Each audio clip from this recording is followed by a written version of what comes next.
Merhaba, hoş geldiniz. Kanalıma ve mutfağıma sefalar getirdiniz.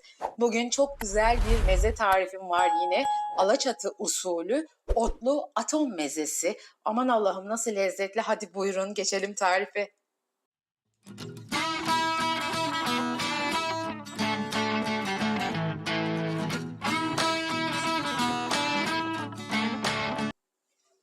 Şimdi 5 adet güzel acı kırmızı biberim var.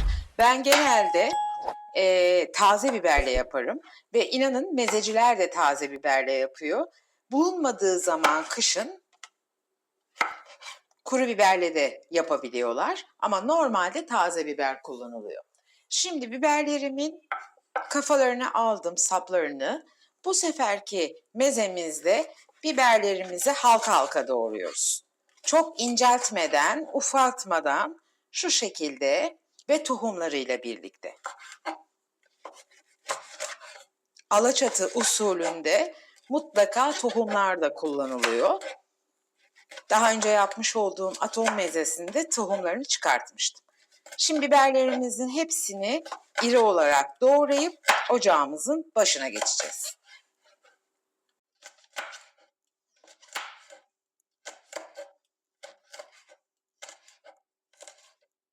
Tavama bir yemek kaşığı tereyağımı aldım. Bol tereyağlı olması gerekiyor ki kıvamı biraz daha koyu ve katı bir atom mezesi olacak bu. Tereyağım erisin. Tereyağı eridi. Hemen biberlerimizi ilave ediyoruz. Güzelce biberlerimizi kavuruyoruz. İyice kavrulması önemli. Kahverengi olmadan ama yakmadan karıştırarak kavuracağız. Biberlerimizi sürekli karıştırarak güzelce kızartıyoruz. Olmak üzere birkaç dakika sonra hazır olacak. Nefis bir kokuyla doldu. Tereyağı ve acının birlikte muazzam bir uyumu var. Şimdi biberlerim oldu, altını kapatıyorum, ılımaya bırakıyorum. Şimdi sosumuzu yapıyoruz. Bunun için dolu dolu 3 yemek kaşığı süzme yoğurdumu aldım. Süzme yoğurt olması önemli. Biraz katı olması gerekiyor. Lezzetini de oradan veriyor. Sanki sürme sos gibi. Hemen 2 diş sarımsağımızı ilave ediyoruz. Tabii ki sarımsak da bunun olmazsa olmazı. Biraz tuz çekiyoruz. Alaçatı deyince akla ne gelir? Ot gelir değil mi? Alaçatı usulü atomda mutlaka biraz böyle ot karışımları ve biberiye giriyor. Elimde kırarak ilave ediyorum, gördünüz.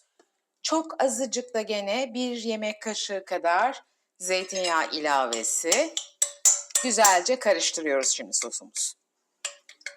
Ama bu arada biberlerimiz de soğuyor. Sıcak olarak ilave etmeyeceğiz.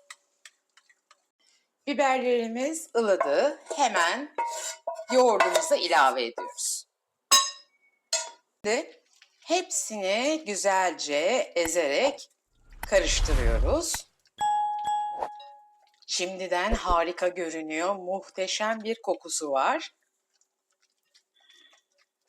Hemen buzdolabına sokacağım. Buzdolabında en az 1 saat dinlenmesi gerekiyor. Dediğim gibi sos gibi daha sert bir sürme sos gibi olması için en az 1 saat buzdolabında dinlenmesi gerekiyor. Şimdi buzdolabına sokayım, 1 saat bekleteyim, sonra görüşelim. Evet, Alaçatı usulü nefis mezemiz bu kadar kısa sürede hazır oldu. Sadece 1 saat dolapta dinlendirdim. Bakın ne kadar çok katı, sürme sos gibi tam bıçakla ekmeğinize sürebileceğiniz hale geldi. Bu da atom mezesinin farklı bir uygulama şekli. Alaçatı'da hem otla hem biberiyeyle karıştırarak bol tereyağında ve uzun süre dinlendirerek sert bir atom mezesi yapılıyor. Bunu da size göstermek istedim çünkü gerçekten çok lezzetli. Umarım siz de evinizde denersiniz. Yılbaşı geliyor. Malum mezeler çok gerekli. Sofralarımızı mezelerle lezzetlendirip şenlendirmek lazım. Umarım beğenmişsinizdir ve siz de evinizde denersiniz. Tarifimi beğendiyseniz videomu beğenmeyi ve hala kanalıma da abone değilseniz kanalıma abone olup bildirim zilini açmanızı sizden rica ediyorum. Bildirim zilini açtığınızda paylaştığımız her video size bildirilir ve kaçırmamış olursunuz. Bana da destek olmuş olursunuz.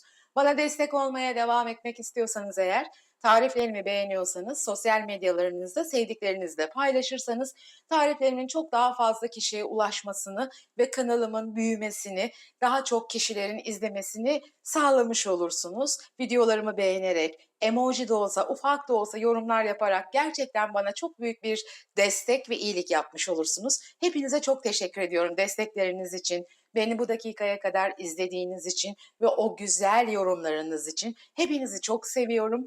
Yarınki tarifte görüşmek üzere. Kendinize iyi bakın. Sevgiyle kalın. Hoşça kalın.